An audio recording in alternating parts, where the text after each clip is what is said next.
Assalamualaikum warahmatullahi wabarakatuh. Bertemu dengan saya kembali Junaidi di channel Junaid 47. Channel ini ya khusus bahas hal-hal kecil ya, hal-hal sepele yang ada di sekitaran kita ya, yang kadang itu kita lupa ya, kadang juga tidak kita sadari ya, tapi mungkin itu bisa mendatangkan manfaat bagi kita ya, atau kalau tidak itu mungkin bisa mendatangkan bahaya bagi kita. Oke teman-teman, di sini nanti kita ada di proyek ya. Jadi kita bahas, nanti kita akan coba bahas masalah fasilitas P3K ya. Dalam hal ini khususnya adalah alat transportasi atau alat evakuasi dari K3 ya. Oke, dari P3K teman-teman. Oke teman-teman, jangan lupa ya tonton sampai habis biar tidak salah paham ya, dan juga jangan lupa untuk like, komen, share, dan subscribe, karena subscribe atau berlangganan tidak butuh biaya teman-teman, alias gratis, tinggal klik klik klik klik. Dan dengan mensubscribe atau berlangganan, maka teman-teman telah mendukung kita ya untuk membuat konten-konten lainnya yang tentunya itu lebih menarik dan lebih bermanfaat. Satu lagi ya, jangan lupa untuk nyalakan atau aktifkan notifikasi loncengnya biar tidak ketinggalan kalau ada konten-konten lainnya yang tentunya itu baru teman-teman. Oke teman-teman, nah di sini ya kita ada di project. Nah mungkin salah satu mandatory dari project yaitu adanya P3K ya, adanya P3K, pertolongan pertama pada kecelakaan kerja ya.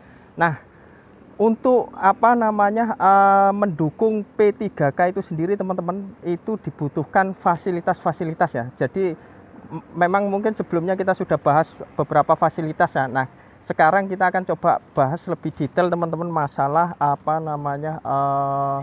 fasilitas P3K, yaitu alat transportasi atau alat evakuasi. Nah ini teman-teman ya, jadi untuk di project ini ya, jadi di project ini kita juga sudah sediakan alat transportasi atau evakuasi ya. Nah di sini kita kasih mobil emergency teman-teman. Memang ini mobil yang disediakan khusus ya untuk alat transportasi atau evakuasi emergency jika terjadi emergency kecelakaan, sehingga ini dipakai untuk evakuasi ke rumah sakit terdekat teman-teman. Nah ini teman-teman mungkin bisa sekilas ya, mungkin kita kasih ini teman-teman tulisan-tulisan ya, jadi tulisan-tulisan maupun rambu ya, jadi itu juga kita kasih rambu. Nah di sini maksudnya juga biar diketahui ya kalau ini mobil emergency, dan juga mungkin nanti ketika perjalanan teman-teman mungkin juga bisa diberi ini ya ke perlakuan khusus ya. Memang di sini juga tidak ada anunya teman-teman ya, strobo atau istilahnya ya, itu yang bisa bunyi ya. Nah itu sebenarnya lebih baik lagi teman-teman kalau memang bisa dikasih strobo ya, kayak ambulans itu. Oke teman-teman, mungkin bisa kita cek dulu ya dalamnya isinya apa teman-teman. Nah saya kira kalau di depan saya kira nggak ada ini teman-teman, normal ya, jadi ini normal teman-teman. Nah kita akan coba cek di ini teman-teman, yang di tengah ya. Nah ini teman-teman, jadi ini memang bisa dua ini ya teman-teman ya, dua di sini akses masuknya ya. Jadi akses masuknya selain dari samping teman-teman, bisa dari belakang ya. Jadi mungkin bisa dicek lagi ya. Nah ini teman-teman, nah ini mungkin kalau memang ada emergency atau ada ini ya, mungkin bisa dari belakang ya, kalau memang ada ini ya, ada kecelakaan atau istilahnya ada kondisi emergency ya. Oke teman-teman, kita di sini dulu ya. Nah ini fasilitasnya apa saja teman-teman untuk yang di dalam ya. Sebenarnya untuk standarnya sendiri teman-teman, memang secara peraturan memang tidak disebutkan ya teman-teman ya, apa saja isi dari alat evakuasi ya, atau istilahnya alat transportasi. Sebenarnya nggak ada ya, cuman yang memang itu tergantung kebutuhan saja teman-teman.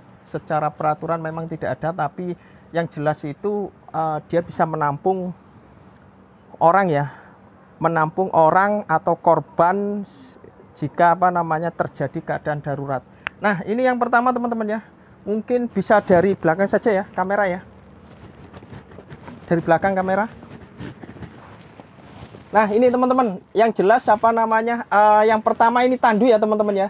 Ini tandu dibuat apa teman-teman? Jadi ini tandu memang dipakai kalau memang apa namanya, terjadi kondisi darurat ya. Kalau memang kita mau mengevakuasi korban, nah ini kita akan apa namanya, ambil di lokasi ya. Jadi mungkin nanti korban akan ditaruh apa, ditaruh di atas tandu ini, terus kemudian juga nanti korban bisa apa namanya, ditaruh di sini ya teman-teman ya.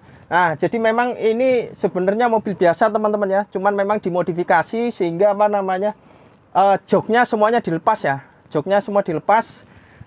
Jadinya apa, ya seperti ini teman-teman. Ini cuman disisakan satu ya, jok ya, jok yang belakang sisakan satu. Mungkin ini untuk apa namanya, medisnya ya, medisnya atau apa, perawat, atau istilahnya apa namanya, petugas P3K-nya ya. Jadi petugas P3K-nya ya.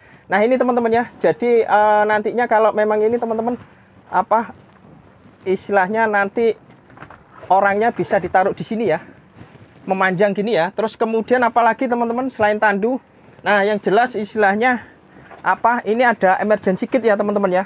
Ini emergency kit bisa juga bisa juga disebut dengan kotak P3K teman-teman. Jadi di sini memang anu ya. Nah ini alat-alatnya ini teman-teman ya. Memang ini juga tidak ada peraturan teman-teman. Jadi ini sejenis apa, seperti kayak P3K ya teman-teman ya. Memang disesuaikan juga sesuai dengan apa, kebutuhan dari tiap-tiap project ataupun tiap-tiap industri ya. Ini teman-teman ya, jadi disediakan anu aja ya, apa namanya, sesuai kebutuhan ya.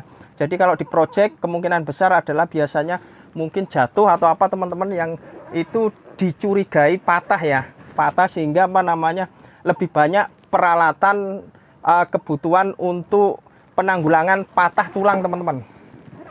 Itu ya. Terus kemudian ini yang jelas disesuaikan saja teman-teman, kotak P3K atau emergency kit ya. Ini disesuaikan saja. Terus kemudian di sini juga kita sediakan ini teman-teman, oksigen ya. Jadi oksigen dimana kita khawatirkan apa namanya, bila keadaan darurat emergensi, sangat emergensi, kemungkinan apa namanya, sesak nafas atau istilahnya pernafasan itu terganggu ya. Jadi memang kita sediakan di sini apa, oksigen ya, oksigen. Nah terus kemudian di sini ini juga ini ya, sesuai kebutuhan saja teman-teman. Ini apa namanya, spalk ya, atau spalk ya. Jadi ini yang digunakan untuk apa, dicurigai patah ya. Jadi dicurigai apa, patah tulang ya, atau terjadi ini ya, keretakan tulang. Nah itu saja teman-teman sebenarnya isi dari apa, mobil transportasi ya, atau mobil evakuasi yang digunakan untuk fasilitas ya, fasilitas P3K dalam mengevakuasi apa, jika terjadi keadaan kecelakaan ya. Nah terus kemudian jangan lupa teman-teman, yang jelas adalah ada tabung apar ya, sini ya, ini ya tabung apar. Nah mungkin kalau memang terjadi hal-hal yang tidak diinginkan, misal ada kebakaran atau ada apa teman-teman, nah ini bisa dipakai. Oke, mungkin itu teman-teman ya. Jadi sekali lagi ini tidak ada peraturan khusus yang apa, tidak ada peraturan khusus ya yang mengatur tentang masalah mobil evakuasi atau mobil apa, mobil evakuasi atau alat transportasi sebagai fasilitas P3K di dalam industri atau di dalam project yang memang itu membutuhkan orang banyak ya. Tapi yang jelas teman-teman itu disesuaikan dengan kondisi dan sesuai dengan SOP dari masing-masing perusahaan. Oke, mungkin itu saja yang bisa kita share pada kesempatan kali ini. Terima kasih, sampai jumpa di video-video selanjutnya. Salam Junet 47.